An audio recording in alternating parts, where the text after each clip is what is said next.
Sorry about that. I just realized that I was muted the whole time, so we're going to restart this problem.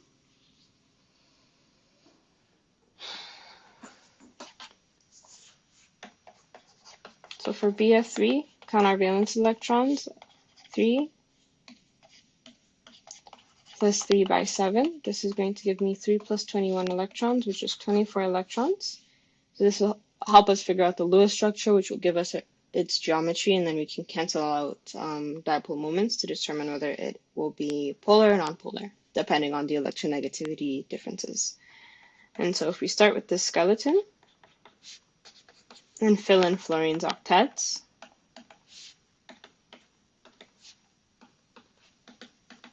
then we get 6 by 3 plus 3 by 2.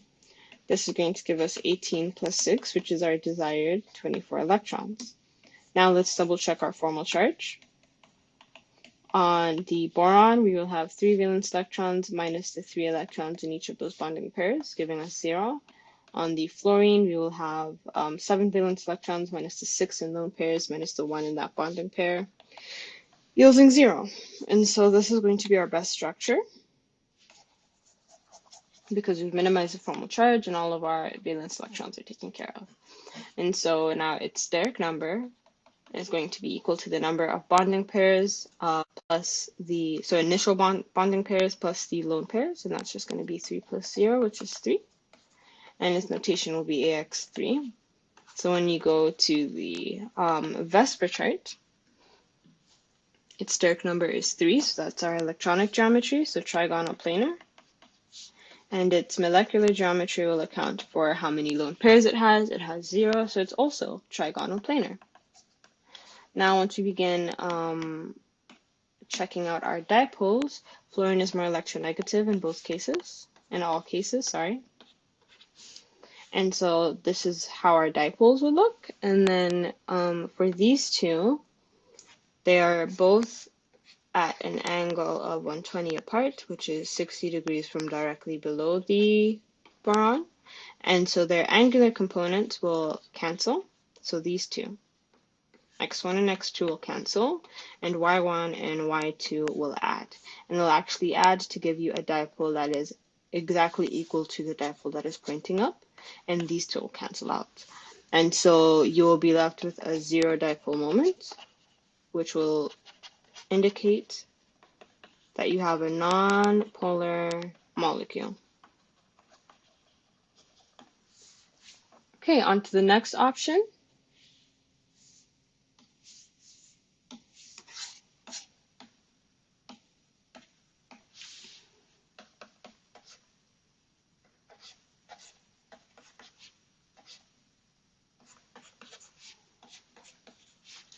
So this can be rewritten in the form of this. And this is C2H2F2. So this is an alkene that's been substituted with 2 fluorines. We don't need to, its Lewis structure is already given to us. And so we just need to figure out the steric number for each of these. And so this has 3 groups attached to it, the F, H, and the C.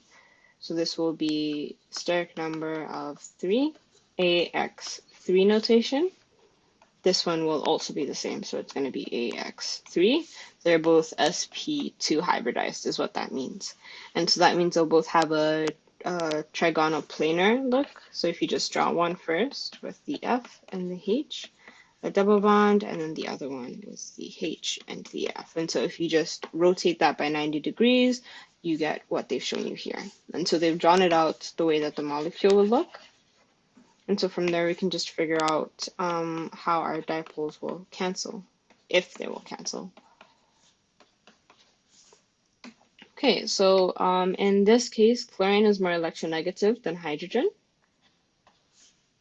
And so we'll have 2 dipoles pointing that way. And fluorine is more electronegative than carbon. But the difference in electronegativities are not the same. So I'm just going to write the dipole in a different color because they will have different magnitudes. And so what happens here is that for these two, as I said before, their angular components will cancel, yielding just one vector pointing up. And the same thing for these two. Their angular components will cancel because they're equal in the opposite direction. And so we'll get another vector pointing up 2. These two obviously cannot cancel. They will add up to give you an even larger vector. Sorry, an even larger dipole. And so we have a non-zero dipole moment. And this indicates that this molecule is polar. On to the next.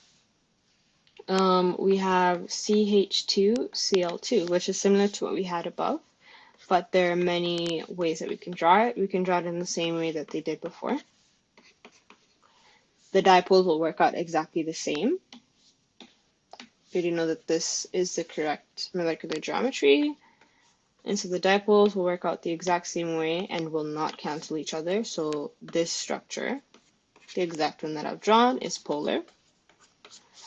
But if you're just given the formula, you can decide to place those chlorines anywhere, really. And so if we instead had placed them here,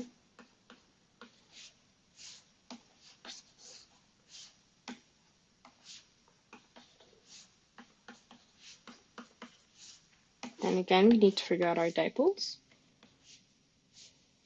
Oh, my apologies. This is supposed to be pointing towards our carbon.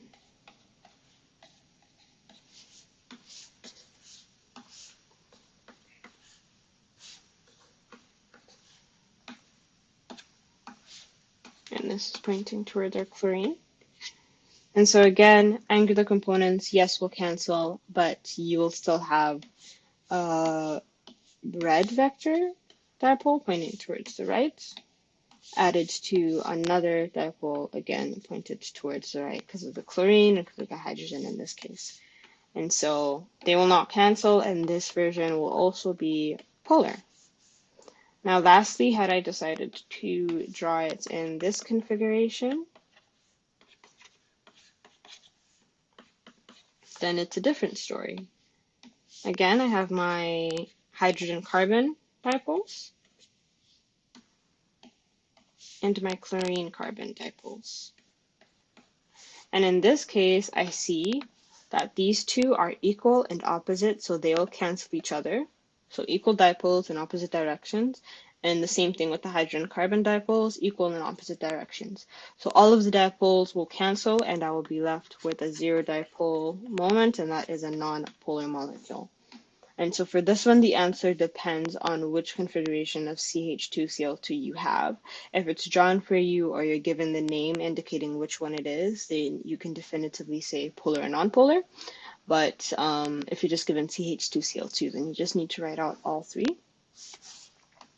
Let's move on to D, where we've been given something similar to B.